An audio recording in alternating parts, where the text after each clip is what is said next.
Welcome to Conversations with Big Rich. This is an interview-style podcast. These interviewed are all involved in the off-road industry. Being involved, like all of my guests are, is a lifestyle, not just a job. I talk to past, present, and future legends, as well as business owners, employees, media, and land use warriors. Men and women who have found their way into this exciting and addictive lifestyle we call off-road. We discuss their personal history, struggles, successes, and reboots. We dive into what drives them to stay active in off-road. We all hope to shed some light on how to find a path into this world that we live and love and call off-road. Whether you're crawling the Red Rocks of Moab or hauling your toys to the trail, Maxxis has the tires you can trust for performance and durability. 4 wheels or 2. Maxxis tires are the choice of champions because they know that whether for work or play, for fun or competition, Maxxis tires deliver. Choose Maxxis. Tread victoriously. Have you seen 4Low magazine yet? 4Low magazine is a high-quality, well-written, four-wheel drive-focused magazine for the enthusiast market. If you still love the idea of a printed magazine, something to save and read at any time, 4Low is the magazine for you. 4Low cannot be found in stores, but you can have it delivered to your home or place of business. Visit 4lowmagazine.com to order your subscription today. On today's episode, I will be speaking with off-road lighting entrepreneur and businessman Steve Adams.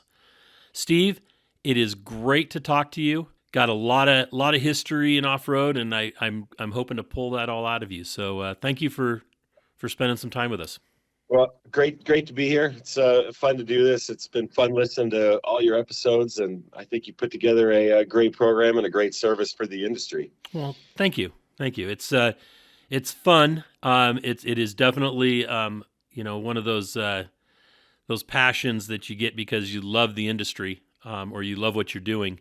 It's not a job, and now that I'm part of the Off-Road Motorsports Hall of Fame as a board of director, it's even more fun because now I get to interview all of the guys that have been inducted, guys and women that have been inducted into the Hall of Fame. So that's even another special part of all this.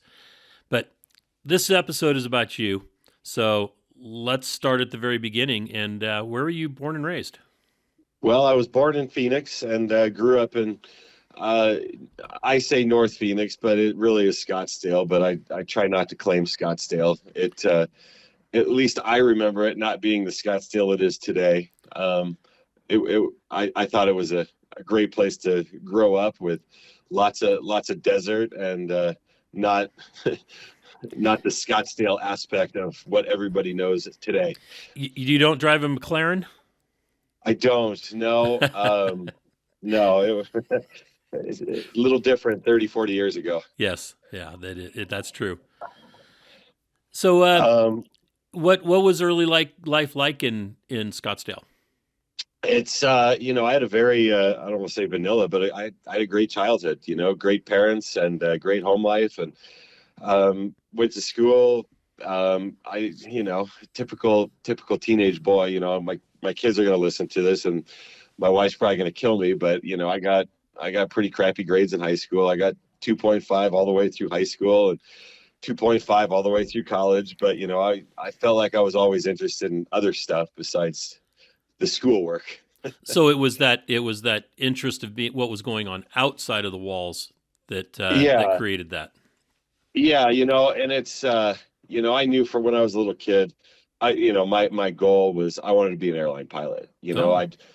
I'd ride my bike over to Scottsdale Airport with my dad and just watch Cessnas take off and land. And, I was lucky because my high school actually had an aviation program for a couple years. And I was able to take private pilot ground school and got my private when I was 17. So, besides schoolwork, I was, I had a little 4Runner. So we'd go off-roading. At the time you could drive where the 101 is and go wheel. But my first job was working at a bike shop, which was awesome for a high school kid, and learning to fly on the side. And I wasn't doing anything bad. I just wasn't doing my homework. So it's. You said paint shop? A bike shop. Oh, bike shop. Okay. Yeah, a bike shop. Yeah, Landis Cyclery, which is still around. And I was, all my buddies were working crappy jobs. I was turning wrenches on bikes after school. So I had a early appreciation of turning wrenches and learning how things worked. So tell me about, what your dad did for a business that, was that something that led to something else later on in your life? No, my parents were, very traditional suburb. I had a great home life, and my mom was my Cub Scout leader and Boy Scout leader, and super supportive of everything. Stay at home mom, always there for me and my brother. And my dad was a electrical engineer. He, started at Sperry's, got into Honeywell, and did work the 35-year career. And I think him being in aviation developed my love for aviation early on. And then, funny story, as I'm sure I'll talk to more later, when we started Rigid, I had no idea what I was doing. I have this electrical circuit with an LED that's lighting up, and, I'm 30 years old, 35 years old, entrepreneur with a business, and I got to call daddy and, hey, dad, can you tell me how the circuit works? Why is an LED lighting up? What's this resistor and this thing here and this transistor? And I remember my dad, drawing literally on a yellow notepad how a LED drive circuit worked. And that was my first foray into electrical circuit design and engineering. So, he's designing FMSs for 777s, and all of a sudden now he's got to teach his kid who's a laid off airline pilot how an LED circuit works. I'm sure he thought I was just throwing my life away because I wasn't being an airline pilot, but it was nice having supportive parents and parents that could teach you how electrical circuits worked. Right. I mean, anything that that a parent can teach you. My dad taught me how to turn wrenches. Yep. And it mattered because I turned wrenches for years before I got into many other endeavors. Yep, exactly. So when you were in grade school or high school, did you play any sports or any outside any activities besides just going to school and mudding through it? I did not really. I played a little baseball, played a little basketball, all club stuff, or not. I mean, not club isn't today, but rec stuff, I guess. Did a couple mountain bike races. You work in a bike shop, you kind of have to, and but nothing I keyed into. And yeah, the flying was it. Yeah. Okay. Yeah, because I know you went to Horizon High, and Yep. Horizon has always had a really good, or at least when I know that it used to have a really good baseball team. It always seemed to. I mean, the baseball, there was a few kids that got drafted that, we grew up playing Little League with out of high school. And, it was either it's your life or it's not. And it wasn't Right. my life. So that was the end of my, school level sports. But no, and that's the thing. It kind of, once you get into the bike world, I had a cousin who managed a pro bike team. So I was, and, working at Landis, you're around these almost world level cyclists. So you kind of see what that's all about. And, kind of got me in the mountain bike world. And I never really did it competitively, but that was more the not the school, Letterman jacket kind of, I don't know. I kind of gravitated towards the alternative stuff, the weird stuff. And Right. Skater, biker, yeah, spray painting. exactly. Off-roading. Yeah, off-roading, building weird stuff, RC car racing. I was definitely a nerd in high school. So it was not, yeah. Okay. So in those early years, did you, you said you went jeeping and stuff like that, off-roading. Did you guys camp, or what kind of other activities did you do? Yeah, I mean, I was, back to I wasn't the cool kid in high school. I was in Boy Scouts the whole way, Nothing wrong with that. Until I was a senior in high school. And we'd go camp at least once a month, backpacking, car camping, you name it. I spent a summer working at Camp Geronimo, Okay. So that's, and a lot of people are like, oh, I went to Geronimo because it's such a big part of, scouting in Arizona. And so, yeah, I mean, I'd say a lot of love of outdoor, but I really wasn't big into wheeling really until college. And that was when, I really started, off-roading became a pretty big part of my life. So was that it? You went to Fort Lewis and Durango to start off with, and I, then to ASU? I, yeah. So, back to my stellar GPA, I Fort Lewis, I got in Harvard on the Hill just because I like Durango. We go to Durango for vacation. My parents took us up there, and um, I didn't realize how good it was there. The teaching staff was amazing. I mean, it was all people who have succeeded in their industry and retired, got bored, and then wanted to go back and teach. So from a school standpoint, it was absolutely amazing. But it was also Durango. So, there was a lot of skiing and a lot of partying and everything else. So, but yeah, no, I got into off-roading up there, and I forget why, but somehow I stumbled into the original Avalanche engineering shop. Oh, okay. And Steve Remore. yeah, back with Steve and Eric and Drew, those guys up there. And I was just an 18-year-old college kid, knew nothing. And, for some reason, these guys liked me and kind of took me under their wing. And I learned to weld there, and I learned about cars. And I mean, very little looking back, but I thought I was an expert. But, I tried to buy an FJ40.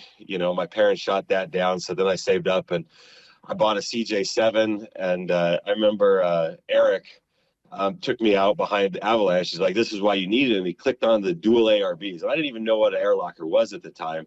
And we climbed this thing, and it was just eye-opening. Like, oh my God, this is the coolest thing I have ever seen. So I ended up buying that, and that was really, the start of my off-roading. It was a salvage CJ7 with dual ARBs. When I was 19 years old, and the original, even before they moved to Bayfield. So yeah, just hanging out with those guys, and then that just one thing turned into another. And I thought, looking at the time, I thought, well, if I want to be an airline pilot, I need to get out of Durango. My roommate had the only job in town, so I thought I needed to, the only job in town. Yeah, I thought I needed to go to a big school and get a big name degree, and which looking back, it didn't matter at all. But everything happens for a reason. I moved to Arizona, ended up meeting my wife, soon to be wife, and it worked out. ASU from a school standpoint from an education is worthless compared to the education I would have gotten at Fort Lewis, but it carries more weight. It's an Arizona State degree. But it's, yeah, I wasn't overly happy with ASU. And I tell my kids they can go anywhere they want as long as they don't go to ASU. Ooh. Jeremy Hammer, I know you're going to listen to this one. Sorry about that. Yeah, sorry, Hammer. But, it's it was a great school. I met a lot of good people. I mean, I met my wife there. So, and, I got an internship. I internship at United Airlines. I was on the fast track to be an airline pilot, and I probably wouldn't have done that if I didn't go to ASU, but from a pure education standpoint, yeah. But, back to the off-roading, when I moved down to Arizona, all my buddies from Avalanche would come down to the old Arizona State four-wheel drive jamborees. And they would go camp with, the Campbells and Randy Ellis and Bill Shea and, the old rock crawlers. So I'm just, now I'm a 20-year-old college kid hanging out with all these guys. And it was really cool to see the early fabbed buggies and the Pinky and the, Randy's buggy and Ian, all these guys that were absolute cutting edge and still are today, 30 years later. Right. So true. So what went on with the airline pilot? Did you pursue that at all? Oh yeah. No, that was my first career. So I did that. I busted my butt and I graduated ASU. I got married in October. Well, so September 11th happened. I got married in October and I went to class at SkyWest January. So it was a pretty busy end of 2001 for everybody in the world. Right. But yeah, my life really got started. And yeah, got based in Palm Springs, went out to Palm Springs, and Just wheeling at the time. Just I kept wheeling recreationally. Had a little CJ5. Would hit Ocotillo a couple times, and lived in Palm Springs for a couple of years. Moved back to Arizona. Got based in Tucson, and flew for SkyWest for 4 years, and then I got hired at America West, and it's hometown airline, man. I'm a major airline pilot. I'm flying a 737, and I'm based in Phoenix. I mean, this doesn't happen. I was done. I was going to fly for America West for the next 40 years and have a white picket fence and 2.2 kids, and my life was set. And then 3 months after I got hired, they announced they were buying US Air. Like, oh my God, like they just bought the Titanic. Like, this isn't going to work out very good for me. I understand those kind of career choices or turns. Yeah. So I made it 4 years, and ended up having a pretty bad motorcycle crash. Oh. But I ended up getting laid off of disability. And but when your company announces that they bought US Air, you pretty much know what's going to happen. So in there, this is where I started really saying, hey, I need to do something different. Like I'm probably going to have a career change, or at least a job change coming up. And so in there, we started, had met some great neighbors, still one of my best friends today. And we started getting into the dunes, and we started going out to the dunes. And, that first time you go to Glamis or Gordon's, it's eye-opening. And it was that way for us. Like, this is the most amazing place on earth. So over the course of like 2 months, I went from sleeping in the back of a Previa with my daughter, who was probably 1 at the time, in a pack and play in the back of a van, to a free Craigslist cab over camper, to a toy hauler. And, and then vehicle wise, we went from, my first quad was a Polaris Trailblazer 250 that, you just never let off full throttle in the dunes. So we did the whole through all the quads, and then ended up getting a Rhino. And the Rhino is really where my business started, because I couldn't find what I wanted. And we were out in the dunes, and I needed doors. Like, well, I should, I remember back in the day, I kind of knew how to bend metal and weld a little bit. So I pull up, Camo's How to Bend. I don't even think it was Camo's article, but it was something on Pirate. Bender. How to bend tech 101, Yep. bending tube 101 and 102, and taught myself how to make a light bar and doors for a Rhino and all that stuff, just because I was using it. And then all of a sudden buddies say, hey, can I buy a set of those doors? Like, sure. Well, I better jig it up. Well, I better learn how to make a jig. So, and then I want lights. I welded up my own light bar, and then I bought some. I won't say the company, but they still today make phenomenal dirt bike computers. But at the time, they made lights, and the lights were junk. And it was the most expensive thing I bought on the Rhino, and they would flash and they turn on and off. And I'm like, this is ridiculous. I just spent $300 on a set of HIDs, and they're junk. Like, I can do better than this. So I started doing some research and kind of learned, hey, I could do headlight retrofits, and I could retrofit KC lights and Hella 4000s with HID bulbs in it. They're selling them for $500, where I could order the HID bulbs and put it in for $150. So I started, and then I realized, hey, I could make a lot more money selling lights than I could fabbing, and I didn't have black boogers every night. So that kind of the fab business turned into the light company, and there was a company called Dirt Lights. And this is back when Razor forums and Rhino forums and Pirate were the world. You could make a very successful business just being a vendor on those 3 forums. Right. And Jeep forums and JK forums and TJ forums, so that was the entire business model. Was I was doing HID retrofits for Razors or Rhinos, and then Razors when they came out, and then buying KC 6-inch lights. And I had a little kit that I could put a HID ballast and bulb inside of a KC 6-inch light. And it was turning into a real business. Well, I wrecked the motorcycle. It was a Harley, which is stupid. I didn't know how to ride. I thought I should ride to the mountains, and I was just staring at the scenery and drove it off the road and hit a mountain. Oh.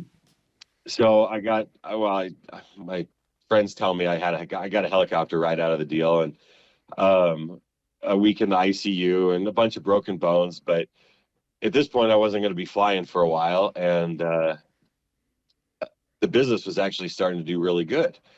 So, I couldn't move. I had a broken back and 2 broken arms. So I basically verbally taught, the kid across the street and my wife how to solder so they could make up the kits, and they started keeping the business running. Well, I'd work the forums, and and then, I'm going to get laid off, so I better start treating dirt lights like a real business. So went to the sand show, went to Pomona, and actually set up dealer margins. And you gotta treat it like a real business, not a forum business, if you want it to grow. And that it was doing really good. I was learning about lighting, a fraction of lighting, and meeting some really great people in the industry, selling essentially headlight retrofits for razors and rhinos. And that was the start of Dirt Lights. Okay. Interesting. So, yeah. Where'd you get your business acronym to know that what you needed, how you had to change the way you were doing things? It's funny. I actually sat next to a guy coming back from the sand show in probably 2008. And we just started talking, and it's John Wayne Airport. I have no idea who this guy was. And he said, "Hey, if you're going to do this, here's what you need to do." And he sat for basically, while we were there on the flight home, and drew up an entire pricing model and business structure for me on how, if you're going to make it in off-road, here's how the industry works. Here's how distribution works. Here's where your margins need to be. Like, and we just came back and changed everything, and that made all the difference in the world. Wow. And it's just one of those, you look back on your life and all the people you meet, through the years, I feel like that's probably one of my best skills, is knowing when to shut up and just listen to people that are smarter than me. Right. And, because I don't know everything. I don't know anything. But there's people around me that do. And if I listen to them, I feel like I've been pretty successful doing that. I'd say so. Yeah. And you don't remember who that guy was? Not a clue. I mean, at the time, I couldn't even begin to tell you who it was. Somebody that went to the sand show that lived in Phoenix. Wow. Awesome. Yeah. Yeah. So all of a sudden Dirt Lights is a real business, and we have, dealers that are putting POs in, and I have to fulfill them, and it's actually working. Well, I'm getting laid off from the airline. So, we're going to try and make Dirt Lights a go. And I'm not going to try and go back and fly. And, I was still pretty banged up and pretty immobile. So, but improving. So that was kind of how, that was my real business entry into the lighting world. And, started meeting more and more people in the neighborhood. And, funny, it's, there's 4 of us in Rigid. And Seth and Taylor were partnered up with Dragonfire, and Dragonfire was actually was one of our dealers, and they were buying our retrofit kits and moving quite a few of them. And then randomly, it's all in the same neighborhood. My wife was a soccer coach for our daughter at the time, and Jason's daughter was on the same team, or son, I can't, one of them. And I kind of got to know those guys, and at the time, Dirt Lights was a pretty good company in that industry, the UTV world. So I was getting laid off. Seth and Taylor had the hardware business, and Jason had just retired from playing ball. And we're like, well, we had the opportunity to get the original light bar from Ron Holder Off-Road in California, and I was like, well, we all need something to do. Let's try and make it go with this light bar, this LED thing. And I started playing around with LEDs a little bit on the side for Dirt Lights, knowing that HID wasn't the future. And once I saw the original technology with the patented optics and the original E-series light bar, like, oh, this is years, if not a decade ahead of everybody else. So it was a good timing with friends to merge everything together. So dirt lights basically went away. All the HID business got rolled in.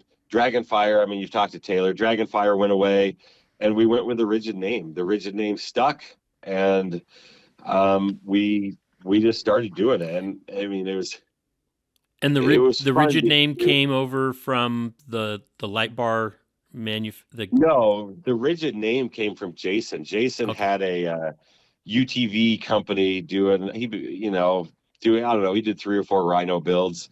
And it was, originally going to be a t-shirt company, kind of a Big Johnson style t-shirt. So, Right. but the rigid name worked really good for light bars because all of a sudden now people are used to round lights their entire life, and we're selling 40 and 50-inch light bars. Rigid worked really good for it. So it was, dirt lights was very pigeonholing it because we didn't want to be just off-road lighting. We knew there was more to it than that. So yeah, rigid stuck. Yeah, it worked out really well. Yeah. And it was fun in the early days because, none of us had a clue what we were doing. You had I'd say Seth and Taylor, if anybody, knew what they were doing more than Jason and I. Jason's a ball player. I'm an airline pilot turned engineer. Jason's a baseball player turned operations, president. And we didn't have a clue what we were doing. I mean, yeah. So, but I feel like we had the right team, and we all learned as much as we could and grew as much as we could into the position. And it was never a, hey, you take over product development. Hey, you take over ops, you take over marketing. We just kind of did it, and it kind of worked. Everybody fell into their positions. Yeah. And I didn't people say, oh, well, where'd you get your engineer? I don't have an engineering degree. I just listen to people. I hire people smarter than me and listen to them and let them do what they think is right. And then try and be inquisitive, try and ask, like, hey, what if we did it this way? What if we did it that way? Oh, that's a great idea. Yeah, let me work that. And, I've had the benefit of working with some of the most brilliant industrial designers and electrical engineers that were patient enough with me to explain it to me. Our electrical guy that did all our designs for the first 3 or 4 years of Rigid, Jim Rhodes, is, we'll talk about him later because I partnered up with him after Rigid, but he would take the time to teach me, and I remember his ex-wife was yelling at him one day because he said, hey man, that's really cool. You know the difference between a diode and a transistor now. And she got so mad at him. And I'm like, no, man, I took that as a compliment. Like, I'm trying to learn all this stuff. And yeah, so electrically and mechanical engineering, and all the stuff, through Rigid. I mean, we had some home runs and we had some flops from a product design standpoint, but every company is, and it was really fun. I mean, it was really scary in the beginning when we didn't know what we were doing, and we thought we needed to order just from China because that's what people do. So there was one 4x8 section of pallet racking with like 50 lights on it, and I remember the 4 of us standing around it one day saying, oh my God, we are never going to sell this many lights. Like, what have we done?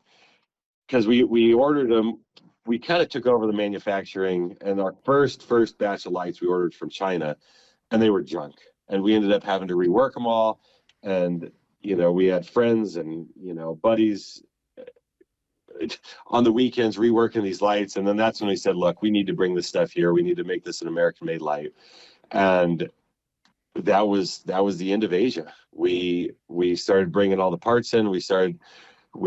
I kind of took over to getting all the electrical stuff redesigned, and Taylor started making friends with everybody in the industry. Seth made sure we had money when we needed money and did a great job of it. And Jason worked the production line, and it worked. And we battled, we fought, but never once in the we'll say the 8 years before we sold, did we ever have to say, all right, well, you own this amount, you own that amount, we're taking a vote. We always came to an agreement, and we always decided on the direction. We might not have started that way, but by the time we did something, everybody agreed. And I think that's what made us successful, is that we could fight, but we could always come back to the table and agree. And then once we agreed, we moved forward together. Perfect. Yeah. I thought you guys had some really innovative stuff. Everybody, like you said, everybody was doing round lights. You guys went to the light bars. I remember there was the first time I saw a light bar that I remember, or at least it triggered me, was there was somebody at King of the Hammers that had this. Well, he basically, I think he cut a piece of pipe and welded in the light bar in it, and then was driving over it, throwing it off the rocks, all this kind of stuff. And it was really bright. And I had no idea. And I'm just thinking, okay, that's pretty cool. Round lights, the KC, the old KC smiley lights, that kind of thing. Those things, the Pias, all that kind of stuff would just, get destroyed. And then I saw this light bar the guy had, but, it was like, I swear to God, it weighed 50 pounds. And he was carrying it around with this battery pack, and I thought, okay, pretty cool. And then I started paying attention to other lights, because as a rock crawler, we didn't have lights. Yeah. I mean, in competitive rock crawling, it's not really a market for lights on a competitive rock crawler, even though we did some night events, but that was all people would put rock lights on, the low level lights.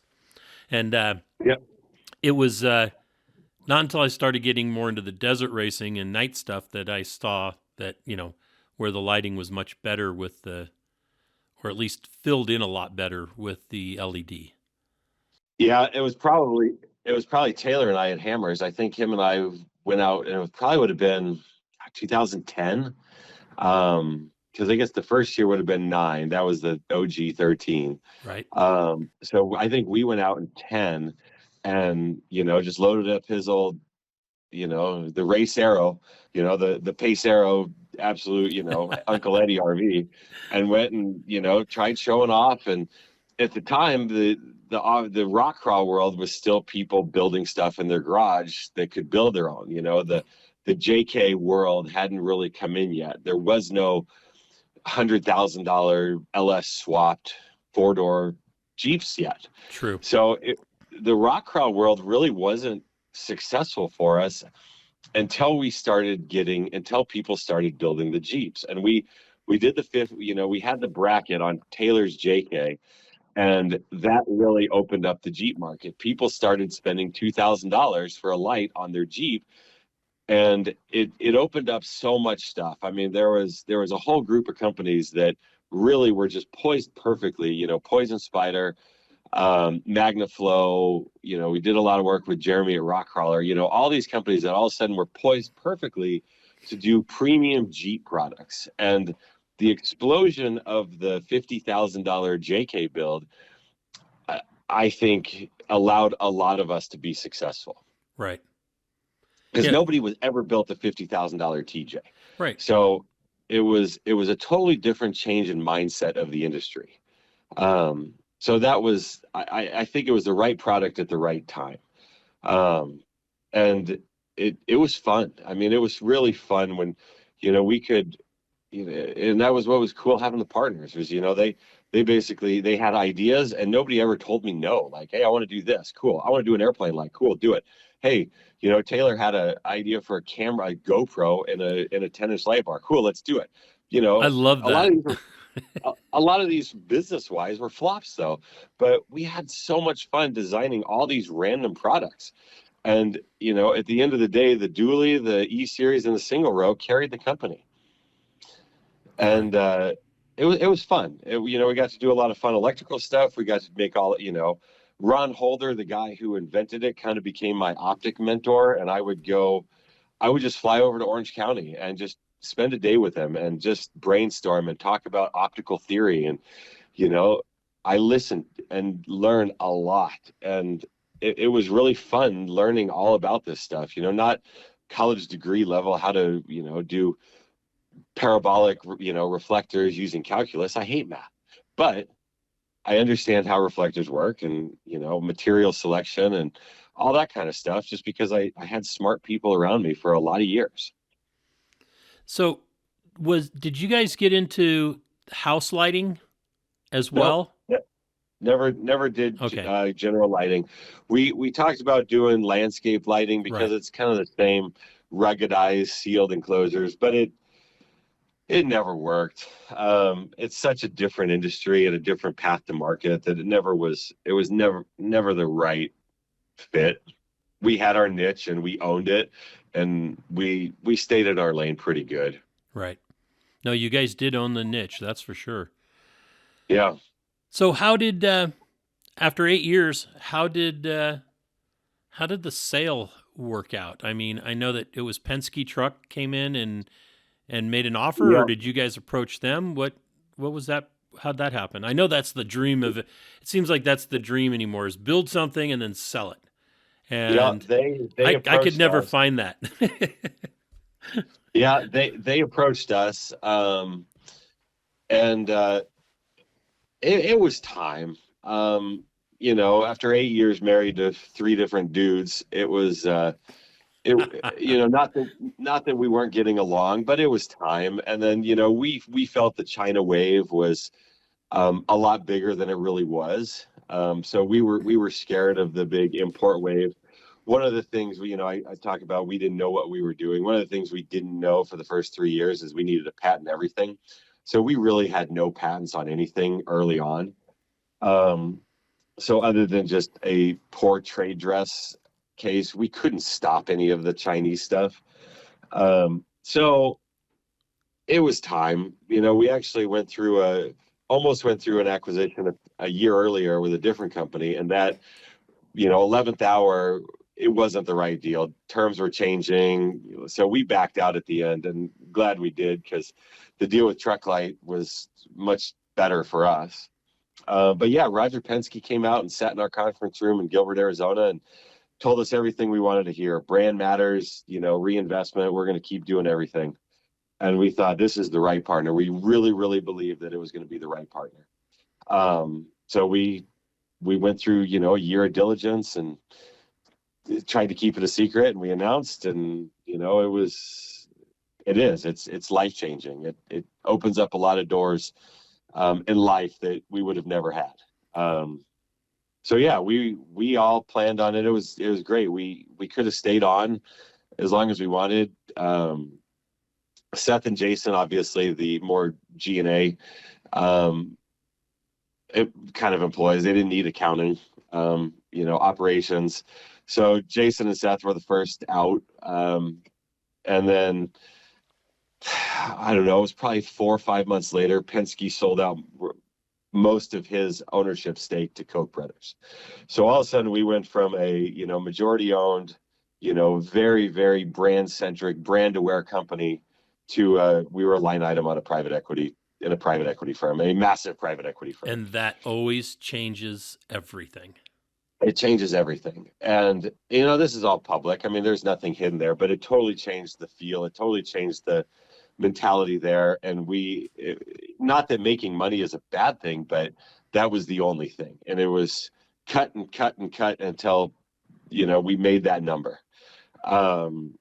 And I made it about a year. And, you can only go to so many meetings where people say, yeah, it's a great idea, but we can't do that because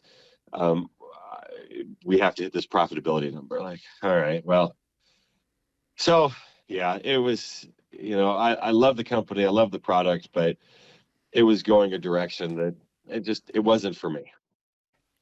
A lot of off-road has gone that way and I mean, you look at the magazine side of the industry, the bean counters and lawyers got in there, and when you look at like in the magazines when they were still around, they would have, here's the editorial staff, and it was like 6 lines, and then you'd see all of the accounting staff above it or the corporate staff above it, and it was like almost a whole page.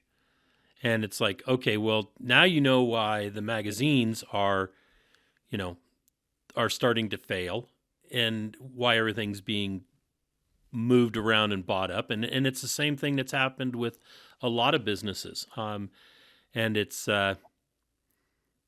great for the companies, the company owners, and the people that started the companies. But for the industry overall, I think it's been kind of sad. Yeah, well, and it's honestly, it's sad for the employees Right. because Rigid was a family. Like, I mean, we had, we brought all production back to the US. We had 250 employees. And of course, at 250, I couldn't tell you everybody, but I would say I probably I didn't knew the names of half of them. And a lot of them were family, they were, they had been with us early on. We'd been through 3 buildings, and a lot of the guys had been with us through all 3 buildings. Right. So all of a sudden these guys are suffering, and engineering's getting gutted, marketing's getting gutted, and it's just like, oh man, like, and it wasn't an overnight process, but watching these people I care about go to other companies or leave the industry altogether. This is, we'll get back into this here, 5 years down the road, but it was painful watching it. You still love the company and you love the brand and you love what you built, but you're like, oh man, like, it's just going a direction that, I don't think any of us were real happy with. Right. And because it's like watching your kids grow up and then move out of the house, and then all of a sudden, they're in jail. I mean, Yeah, it is. It's like, yeah, your kid screwed up, moved out, and is just screwing their whole life up, and you can't do anything about it, but you still love them and you still right. care about them. But yeah, it's very, very similar. Yeah, I'm always torn that way because I have a lot of friends that been in the industry a long time, have built a great brand, and then same as you guys, somebody comes in, the offer's like really great. You can look back at Pirate 4x4. There was that forum was, it was groundbreaking in the fact that it was a platform for so many businesses to get started on. Yep. We Rock and Cal Rocks, included, from the very beginning. Lance and was a friend, and it helped us, it helped him, and the thing grew. And then when the Canadians bought him, they Lance, they tried to keep it together, and it just Oh yeah, at a point it just became no, you couldn't do it. yeah. Lance and Cambo were the heart of that, and Absolutely. yeah, I mean, it doesn't. I mean, look at you look at any business. Larry was the heart of poison. Larry and Sherry were the heart of Poison Spider. Right. People believe in who the company is. They want to people want to identify with the products that they're running. And that was the great thing is, Taylor was a great face of Rigid. He was the marketing, and I was the back end technical training, working with our customers, and Taylor was the public face of the company, and it just worked. It worked so good. And I feel like people could identify with us, both from an employee standpoint, a customer standpoint, a corporate, a company partner standpoint. And that's what made it so fun. And then, the other thing that I feel like people miss out on is that we were all enthusiasts. We were all out there wheeling. We were all out there doing these events because we wanted to, not because it was a job. Right. And, that's a lot of what got me back into it, is I don't see that anymore. You look at these lighting companies and they really hire these pro drivers to come in, and then it's like, well, what should we build? No, you got to know what you want to build. You got to know what the industry needs, and you got to be creative of what is next, not what somebody that you pay is, not. It has to come from the heart. It doesn't matter if it's suspension or armor or bumpers or axle design or lighting. You have to use it, and you have to understand what the industry needs to improve to be better. True. It can't come from a boardroom. Correct. Absolutely. Absolutely. I think that everybody that's listening to this will agree as well. Yeah. You know, because So, we're all boots on the ground kind of people. Everybody that listens to this. you know, so, well, I mean, my wife likes to tell me I made a short story long, and That's okay. You know, it doesn't matter. We got time unless you got a meeting. So I do not. No, no. So perfect. I don't want to be dragging on too long and lose all your listeners. You won't. You won't. This is great stuff. So let's talk about after Rigid. I mean, before we get off Rigid, I visited there when Armando was working for you guys, and Shelly and I walked through and got the full, $10 tour, and I was really impressed. Everything was being done in house. All the, I mean, we know that the Cree lights or whatever they're called, those are all coming from Asia, but that's everybody. Everybody has that. But it's the way you guys were assembly and everything. All the other product was there in the U.S. and everybody seemed to enjoy what they were doing. As we walked around the assembly and the packaging and everything, it was people were, they were happy, and it Yep. wasn't something that we saw with a lot of tours that we did. Well, it's funny because you probably came. We'll call it the Ivy Building. You probably came to the Ivy Building if it was Armando, because we still use his cubicle and we're still in the same building. When we sold out, Trucklight didn't want any of the real estate, and the other three. So we, as the four partners, got all the real estate, and then we sold the big building, and then the other guys didn't want anything to do with the Ivy Building, so I ended up buying them out. Just because it's such a cool building. It's in the neighborhood, it's 2 miles from my house, and I figure somebody would go in it someday, and obviously we did that. But we've got 25 employees in the new company, and we're having a Christmas party later today, and we're grilling for them out back, just like we did, 15 years ago, back in the early Rigid days. And so Awesome. Well, let's talk about the next step after Rigid. yeah. So I left. I left Rigid, and I still loved Rigid. I loved the off-road world. Off-roading was a hobby, and I had a non-compete, which I didn't need the non-compete though, because I didn't want to compete with Rigid. I still wanted Rigid to succeed. So I started a company. I partnered up with Jim Rhodes. He was kind of my electrical mentor, and he had a company called the Loom Technology, and I stayed retired for a couple of weeks and just bored out of my mind. So then it was time to start poking around and find something to do. And I partnered up with him. He wanted to grow his business. I thought I could provide value there. Plus, I had this dream. I thought I wanted to get into the horticulture lighting world. Okay. Horticulture lighting being weed, grow weed. And I am not a pothead. I kind of wish I was, because there's a lot less calories in weed than beer, but weed has never agreed with me. But it was the green rush, hey, this is going to be the next big industry. And I thought I could take a lot of what I learned from, optics and electrical design and go into cannabis. And we designed some products with the Loom technology that were absolutely too advanced. Wireless mesh technology, full power spectrum tuning over time, apps, I mean, you name it. And it was a lot of cool technology. I mean, we had 14 utility patents in 4 years. Wow. All in lighting, and an incredible engineering team. I brought in one of my best friends growing up, and just blind trust. He built the brand and did a really good job of building the brand. But in the end, the company really, it is successful today, but we failed. We failed for a lot of reasons. We had too advanced of a product for cannabis.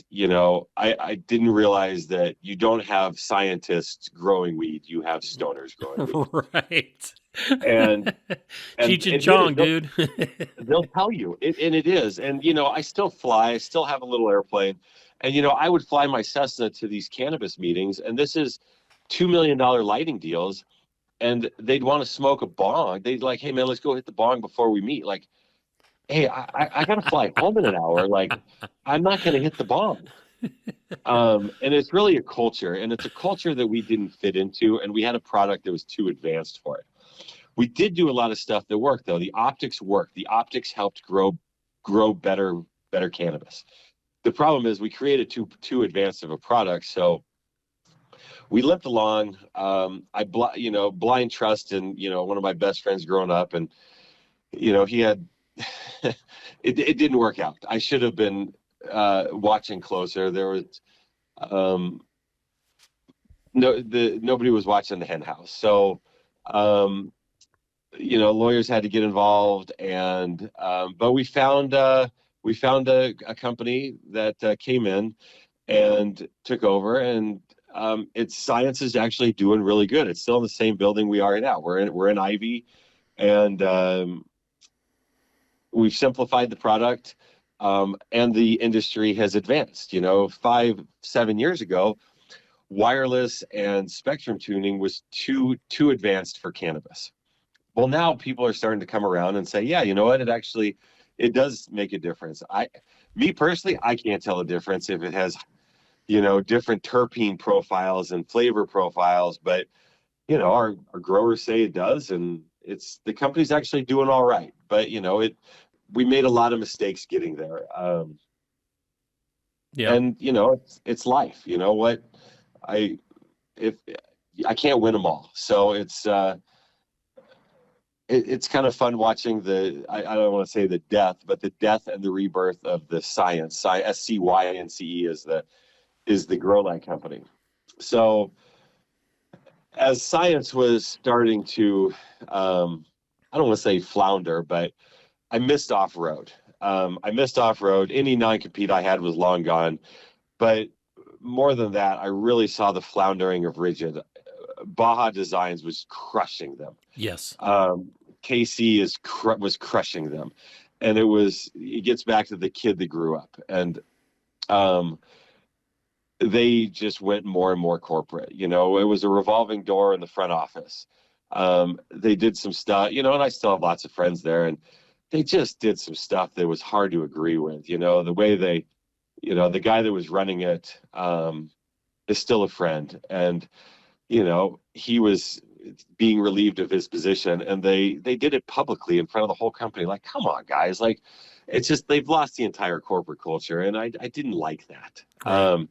And all of my original friends that had left Rigid and almost got out of the industry, but we keep talking, and it was, hey, let's get back into that. And it honestly became I still wheel and I still go out to stuff, and I want something I can be proud of. And it was getting harder and harder to be proud of Rigid. They still have the best product in the world, but so many customers were saying, hey man, I will never buy another Rigid product. The sales department, the marketing, I get no customer service. And that was kind of the motivating factor, was customers asking me to get back in it, and ex-employees asking me to get back in it. And then on the flip side, me going to Hammers every year and going to NORA and racing. And I became really, really good friends with the guys at Let's Roll Off-Road, started racing with them. I'm sorry about that. I know. No, I love those guys. Yeah, and got into racing. I never raced when I was at Rigid, but I raced Hammers 3 or 4 times, and we raced NORA. We won NORA, and it was, we run the Ultra 4 class in NORA. So I wanted something that I could be proud of. I wanted a light, and then on top of that, I had all this technology and I had this engineering, and like, it was just a perfect match. And I had the guys to run it. I had the smart guys. I know these guys are going to be successful if we can partner back up. And we had lots of beer conversations talking about, well, if we do this, both from a product design standpoint and a name and how we're going to run it. And we promised ourselves, if we get back into this, we are going to have fun doing it. And the first question is always Nacho. Where did the Nacho name come from? Right. And honestly, it was it was one night I was in the shower and we were going through names, and we'd been doing this for a few weeks and just couldn't come up with anything. We didn't want to be hardcore. We didn't want to be scientists wearing lab coats. We were going to have the best light. We didn't want to tell you that. The product will speak for itself. We had to have fun doing it. And it was one night like Nacho LED, like, oh my God, I love that. Like, and everybody that knows me, nachos is by far my favorite food. I'll get nachos wherever we go if they're available. And you hop out of the shower, dry off real quick, and check GoDaddy, because GoDaddy's always the most important. Can you get the website? And NachoLED.com was available, and I bought it on the spot. And the next text was to the group, the group that's going to do it, the lighting group. And without fail, every single one of them told me I was an idiot. And, it was no, you're an idiot. Shut up. Even my wife, no way. That's so stupid. And, then you kind of put together all the fun we could have with it. These are nacho lights. These are my lights, and it stuck. And I was able to convince everybody. It's a memorable name, and everybody laughs when they hear it.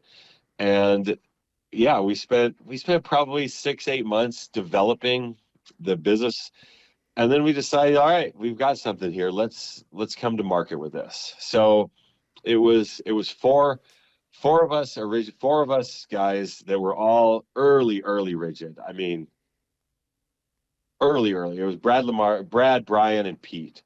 And Pete was the guy that designed almost everything, but he was out of rigid. Brad had left rigid, Brian had left rigid. So it was a lot of the early rigid guys. We all got back together and we said, we're going to do this. We're going to have fun doing it. We're going to make the best lights on the market, the highest quality. We're going to keep it here. Our electronics are in the same facility that all the early rigid stuff was done at. Rigid's moved everything to Mexico by now. And the quality's still good, but we wanted to, we had our secret sauce, and we were going to do it again. And it's smart or not, but we're having fun doing it. And it's fun going out to these events. It's fun wearing, a brand that we are proud of. And that's the coolest thing, is we want to have something that we are proud of. And I think it's, Charlene asked me, he's like, are you having fun? Yep. Are you proud of what you're doing? Like, absolutely. And I thought that was a great question from Charlene. And I agree. That's we're not going to do anything if we don't have fun doing it. And we're going to absolutely stay cutting edge and push this industry just like Rigid did. Push the technology, push the user experience, push the functionality forward. And we're going to have fun doing it. And we're going to have a brand that people can identify with. And people, I want people to know all of us. I want people to know Brian. I want people to know me. I want people to know Brad and why we do what we do. And it's fun. We're having a lot of fun doing it. That's awesome. I think that is one of the keys to life. It's why I stayed in the promotion of the rock crawling, because I loved what I was doing. Physically, my body is telling me I can't climb on the rocks, for 4 days in a row, setting everything up, and then 2 days tearing everything down. I just can't do it any longer. I'm 65 now. My body has had enough. My mind is still there. Yeah. And that's the hard part, but luckily I got a partner now that can climb all over the rocks and enjoys doing it as much as I do. So, that's worked out really well. And it's not a corporate thing, in any ways or means, but I'm so glad to hear that you guys are having fun doing this. Yeah.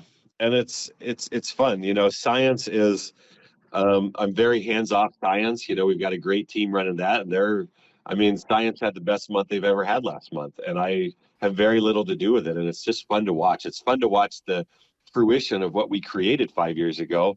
And I don't have to do anything. I don't ever have to go sell another light to a grower.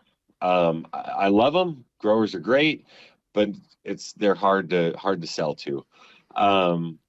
and I get to focus on off-road. I get family time. I got, my son, I've got a 17-year-old son who, is awesome. He's actually, I swore I'd never do it, but I'm racing hammers again this year. And my son's going to be my co-driver, and Nice. it's awesome. I'm so excited for that. My daughter is a freshman up at CMU in Grand Junction. Like, awesome.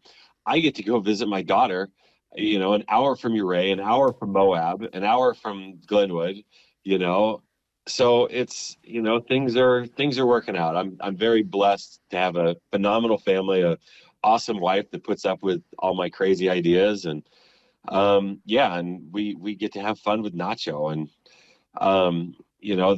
the big announcement with Nacho at SEMA last week was, or 2 weeks ago, 3 weeks ago now, was we partnered up with ARB. Right. And we were in no way looking to sell, no way looking for this, and we didn't sell. That's the great thing is ARB. I'm friends with Andy and Lachlan, the two, Andy Brown, and Lachlan, the Australian guys, and ran into him at SEMA a year ago, and just made the joke like, man, you guys want a light company forever. Why don't we do something together? And they made a minority investment into Nacho with the specific intention that they don't want control. They don't want us out. Which is funny because you're like, this is nothing without you guys. We want to invest in you and see what you do with it and take your lights all over the world. Because North America for ARB is only about 25% of their business. Right. So they're saying, no, we want Nachos in Japan and Thailand and Saudi Arabia and all over Europe. I mean, their distribution is phenomenal.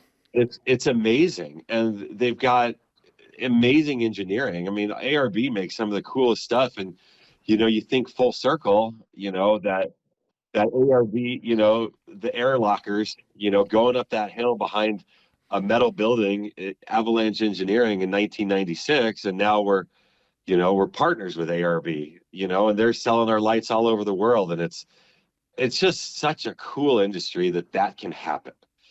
And it's fun, and the customers are awesome. The vendors are awesome. It's just a cool industry. And, and that's where, I still had the opportunity to go back to fly, because in the airline world, you get furloughed, you don't get laid off. So it was about 10 years. So it would have been in 2018. I had the opportunity to go back to American Airlines at this point, because after all the mergers, and I would have, on the seniority list, I would have retired, I think, number 3 or 4, if I would have flown the rest of my life. And I could not see myself packing a suitcase every 3 days, packing a suitcase to be gone from my family every week for the rest of my life. So, I resigned, from the airlines, because I love the off-road world. I love the manufacturing. I love the product design, world. And the lifestyle. Yeah. I mean, that's the thing about off-road is it's an addictive lifestyle. There's a lot of businesses out there that people are very successful at, but they have to go outside of their business world to create their lifestyle.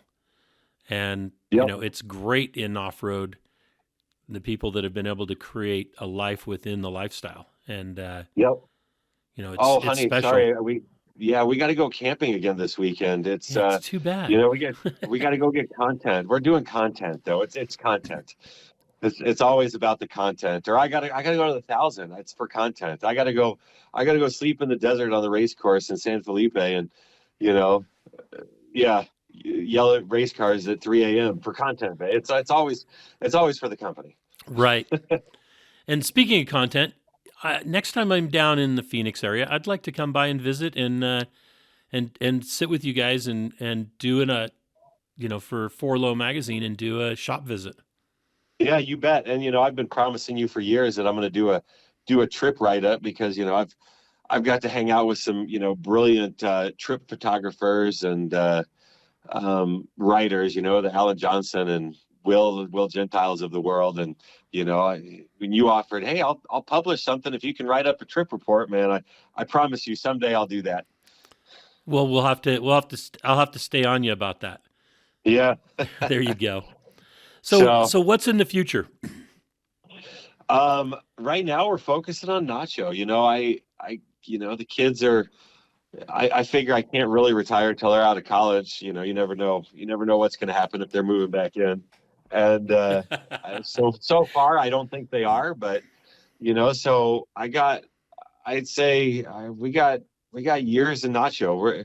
The product roadmap in Nacho is so cool. Like we've got three or 4 years of patented technology. We've already got our first issued patent, utility patent for Nacho.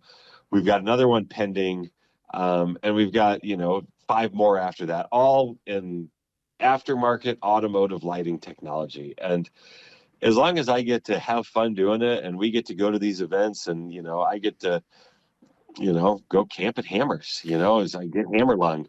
Um, it's I don't see there's no reason for me to get out of this. It's I tried chasing the money with science. I thought the cannabis world is what and I wasn't happy doing it. It wasn't exciting for me. Like, ooh, we created a new grow light. Ooh, but now it's like, oh my God, look at this light.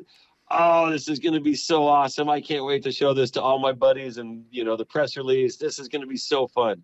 That's what gets me up in the morning. So everybody says, why didn't you retire? Well, I'm not, and I was bored. I was bored for the month I was retired, and there's no reason to stop as long as I'm having fun doing it. And we got the right team to do it now. Great. So you what I noticed is Nacho is typically and primarily round lights. Are you going to go back to the bar at some point, or is that something you want to talk about? Eventually, we're going to have to.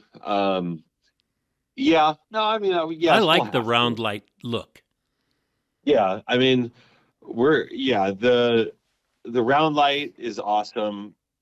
We are gonna. I mean, we need to fill in spaces. One of the biggest complaints we get is, dude, I would buy your lights, but customers want all of one brand. Like, okay, well, we'll change that, but we need to fill in the holes, and we are going to fill in the holes. Bigger lights, smaller lights, more technology, more performance, better usability, and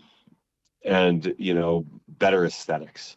And that's it. I mean, if you can make the user experience better for the customer, if they are wowed when they open it and they are wowed when they turn it on, that's everything. And that's what we were early on. When somebody took a 10-inch light bar out of their box in 2010, they were blown away, both with the user experience, the customer service experience, and the performance. And that's what we're trying to do.